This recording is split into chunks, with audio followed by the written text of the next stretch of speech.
Hey YouTube, Tempo Crazed here. So we're gonna start a new series here. This will be part one of I don't know how many. We're gonna call it "What is in my collection of coins, currency, things like that. Things that I like to collect that go with numismatics."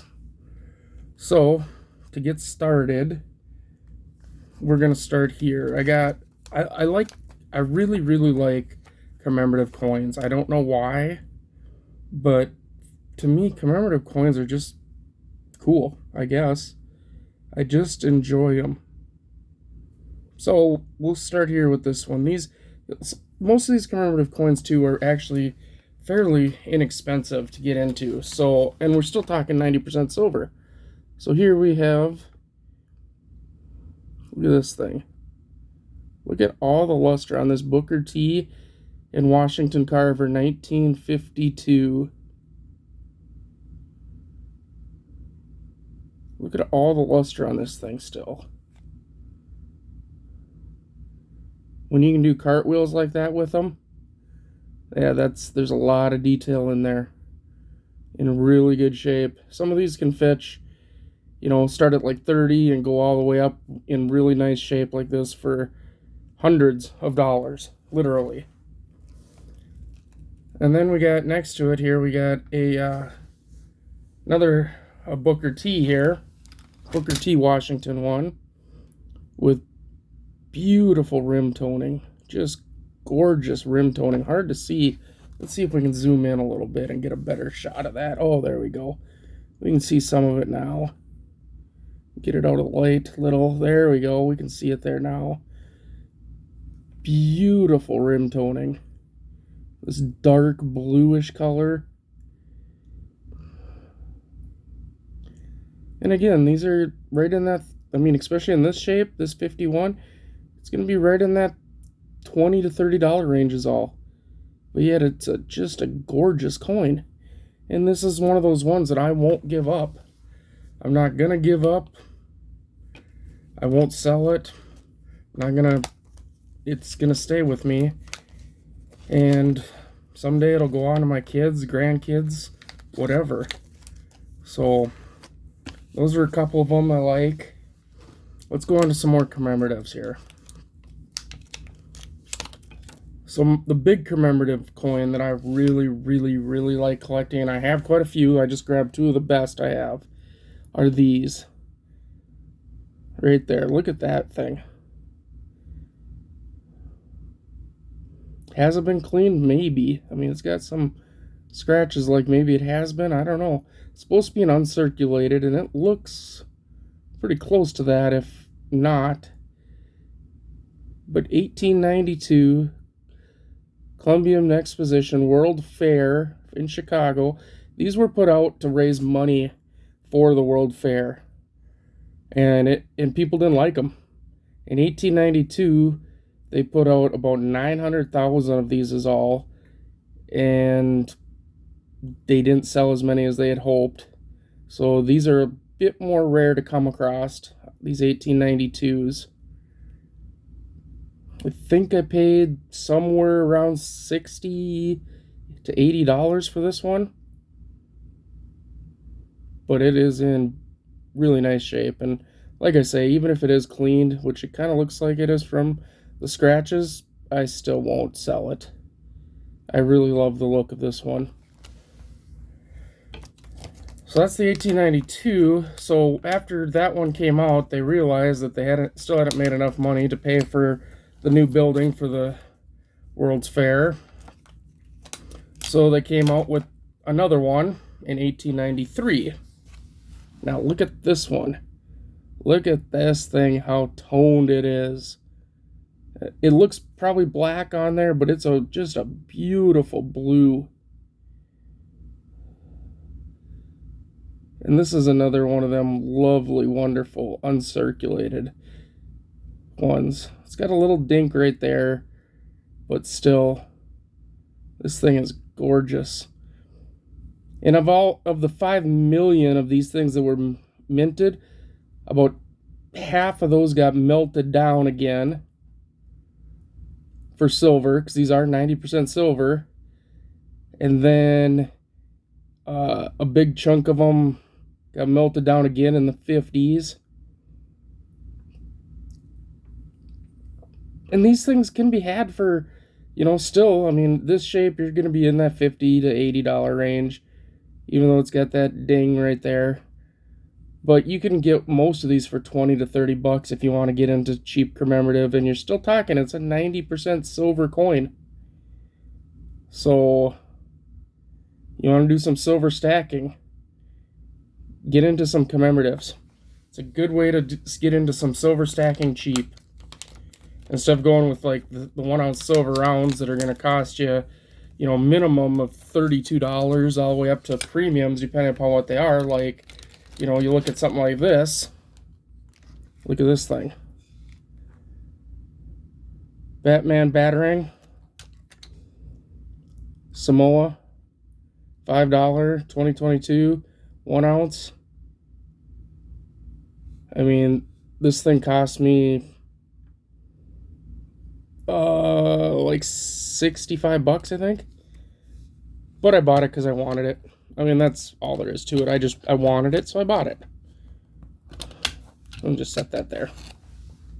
And I've had people offer me money, and it would have to be a pretty decent amount of money before I'd let it go, because, like I say, I bought it because I wanted it, and that's about all there is to that. Now, the next thing I want to show you. The next thing I want to show you is Civil War tokens. So during the Civil War, coinage was actually pretty scarce. So some companies started making their own tokens for goods. I mean, you could get special goods with those tokens, and other people started making their own tokens just to support different war efforts and things like that. So I have 4 of these. I have this one. It's not actually dated, but it's, oh my goodness, is it in great shape. It says Our Navy on it. We're talking Civil War time, so 1860s. Beautiful coin. And these carry premiums. These can carry very large premiums. Depending upon what they are, these can carry premiums in the hundreds. So we got that one. And then here's this one. It's actually got a date, 1863.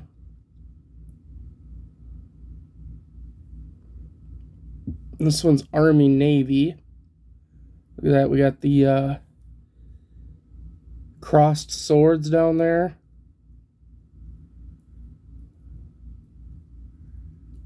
What a beautiful little token.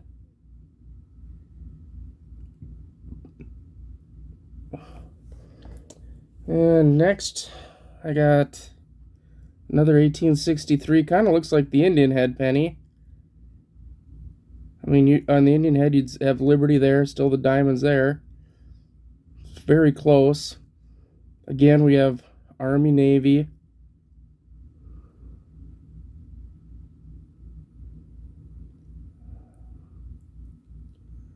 Very nice little token. And then the last one I have is this one. The flag of our country, 1863.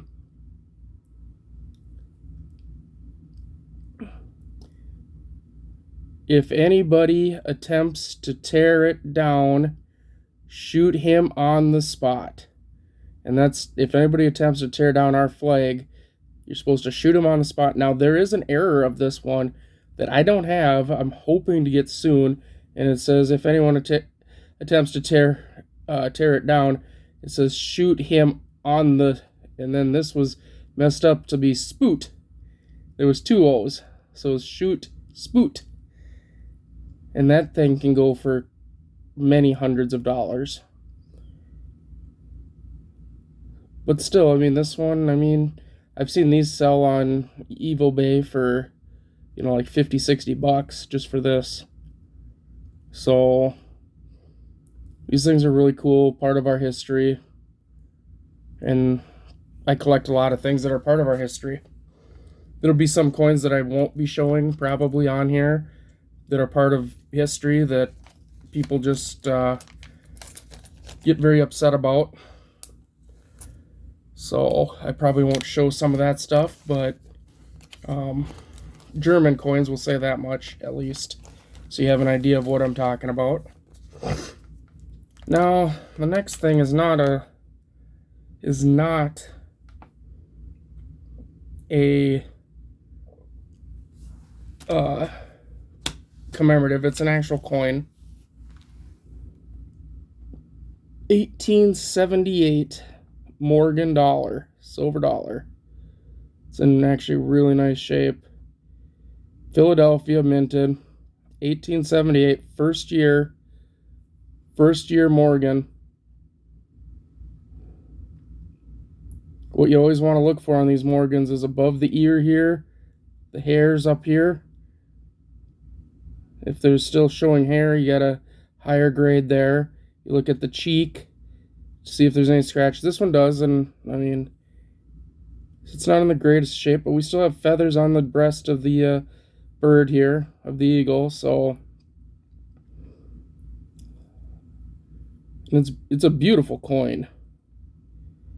I'm gonna say it's not gonna hit MS probably.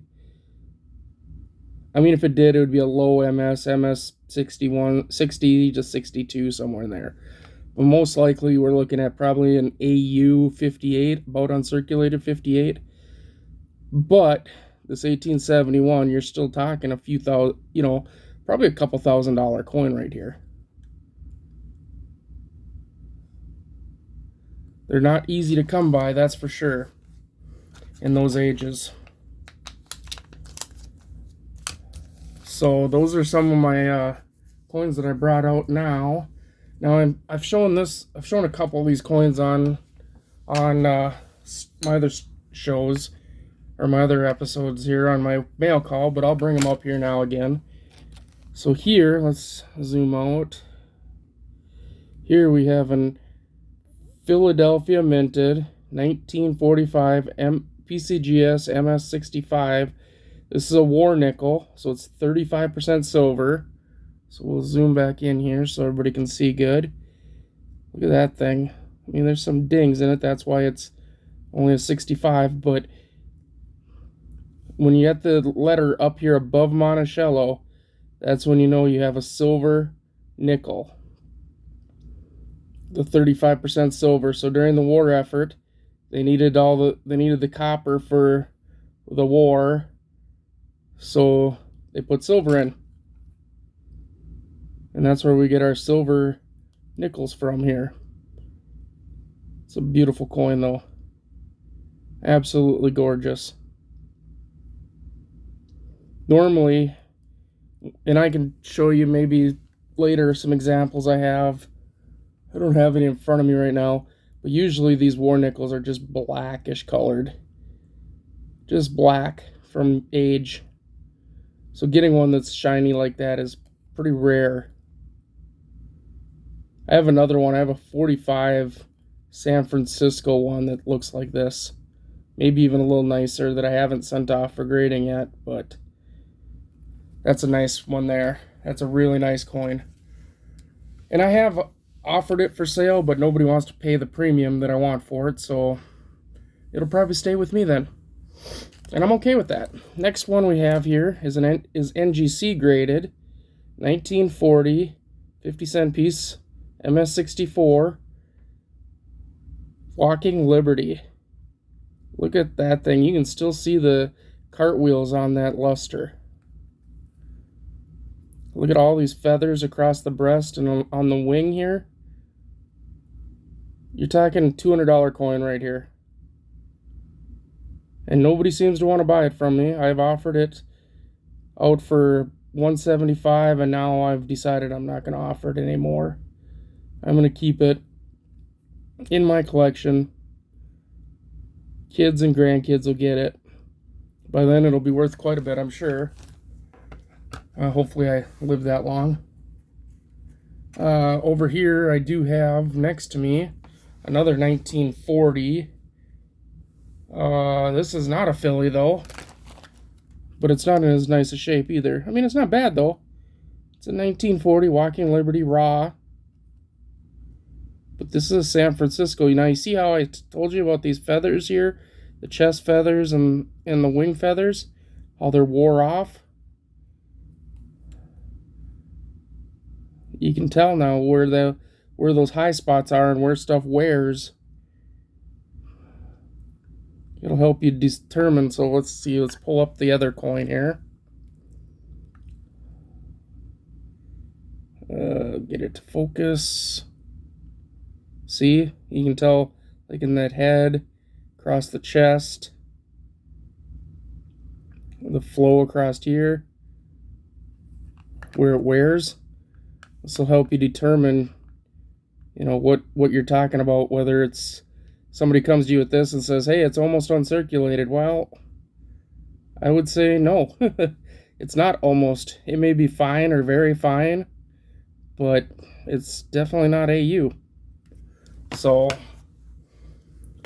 and that's the thing, is we want to teach on here too, right? We want everybody to learn and stuff. So now I'm going to go on to some dimes, because I have a bunch of dimes, silver dimes. I like silver dimes, and these are in my collection for now. But who knows, down the road, I'd be willing to part with some of these, I'm sure. So we got, let's go with that one, that one, that one, and I gotta find one more here.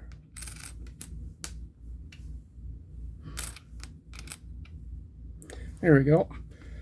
So I don't know if this is my oldest or not, but this is a Seated Liberty dime. Not much left of it. 1891. One dime. Seated Liberty.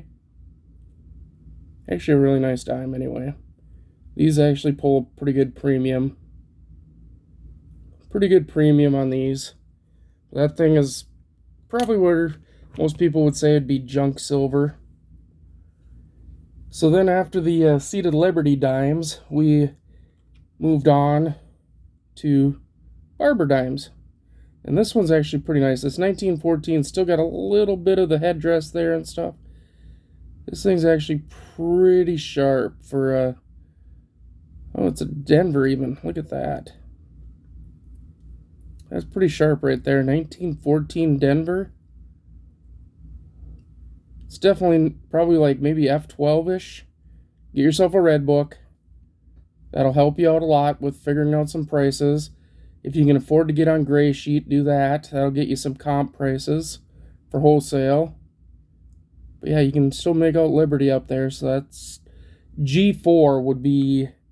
A G4 on red book would be more like this.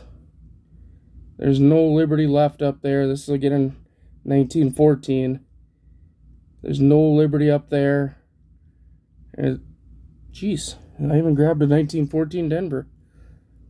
So this would be more of the G4 in red book. And then maybe fine.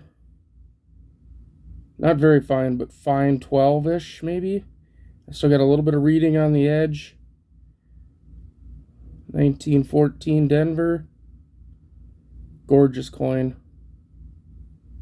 Absolutely beautiful. Huh. Sometimes I even forget what I have. Anyway, after the barber dimes, then we moved on to Mercury dimes, or Winged Liberty dimes, or whatever you want to call them. Spirited dimes. This is a 41. It's not in horrible shape. It's not in great. It's kind of in the middle there. People love these things though, and they do get a premium. I got another one over here I want to pull out. This one's flipped up. It's in 1919. 1914 was the first year, but this is a 1919 Denver. It's actually in pretty nice shape. We're probably in that $15-ish in this shape for this year. So that's a really nice one. And then after, of course, after the Mercury dimes ended in 48?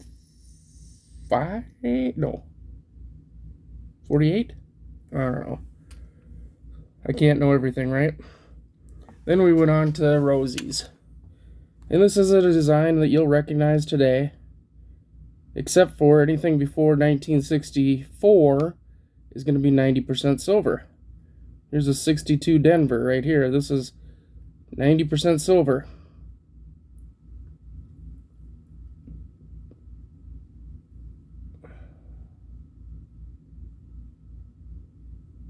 Beautiful coin. I got a lot of these. Here's a 59 we'll pull out and look at. Oh no, this is a 50. This is the lamination error one. Right here is a lamination error right there.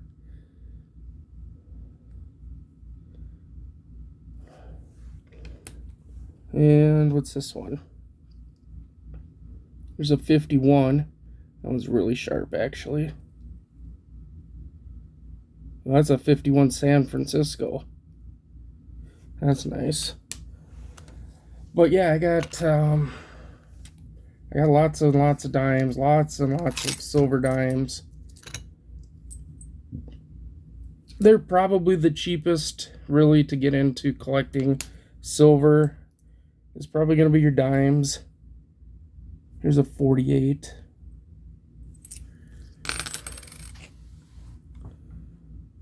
And actually, for a 48, that thing is in remarkable shape. Even got quite a bit of detail on that back.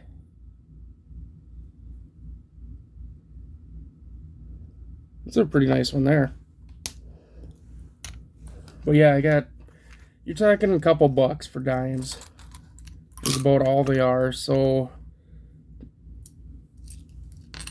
let's see, what do we got here? Here's a 64. The last year of the silver dime, 1964.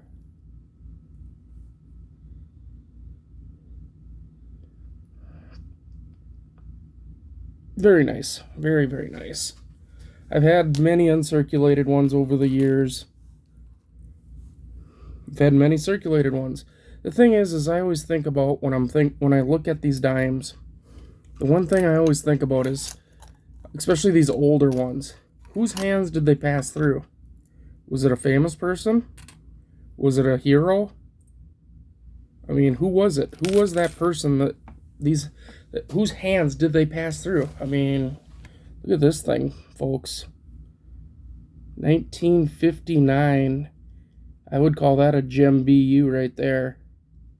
If it didn't have that sideways cut right through that band there, this would be a full bands. And that's another thing, is when they talk about full bands, if you see, let's see if I can find a poker.